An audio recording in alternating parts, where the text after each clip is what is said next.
Hi everyone. I wanted to give you a little bit of a review for your exam that's this week.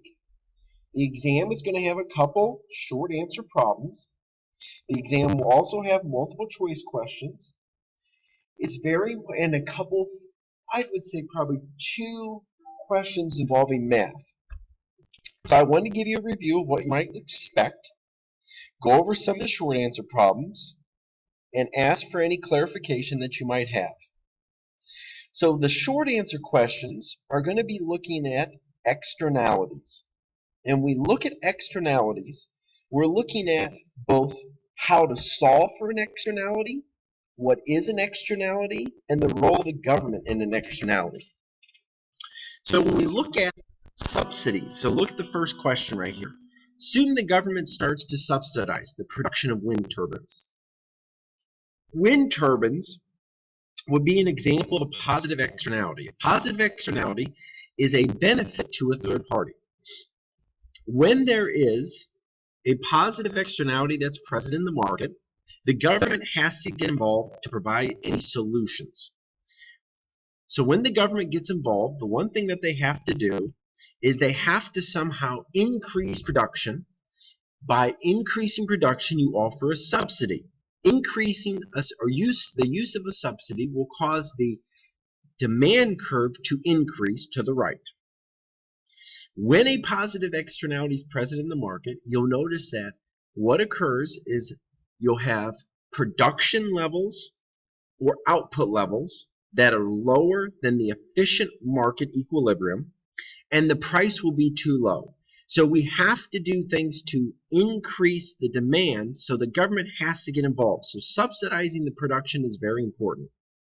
Now, if the government starts to tax the production, that could also cause another effect. That could cause the supply curve to decrease when the government starts to tax production. So that's something you could evaluate as well in your answer, and that could be another question. When we look at the price system, the price system is a way of rationing goods and services in our economy. When we look at negative and positive externalities, you need to look at consumption levels and production levels and output and prices. With a positive externality, consumption will be lower and production will be lower. So we need to somehow increase output because we're not charging the best price when we look at positive externalities. So you have to do things like a subsidy to increase production or consumption. When we look at a negative externality, you notice that we're going to have too much production, and to decrease production, we need to do anything with regard to taxing. We have a Pigovian tax, which is a specific tax on a good or service, and we could have government regulation. All of those will cause a decrease in output.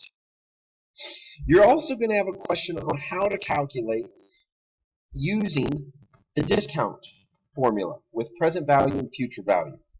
Here's a calculation that you'd want to use. Here's an example. So in your example, if you get, let's say, $10,000 in 2 years, what will I need to pay? Or what will it need to be? Or what will I need now to get it that much? You could use this formula right here and apply it to any questions that you might get on the test as well. If you want to come to my Skype office hours, if you want to come to any additional office hours that I'm having, if you need additional resources, please let me know, but I look forward to your effort this week.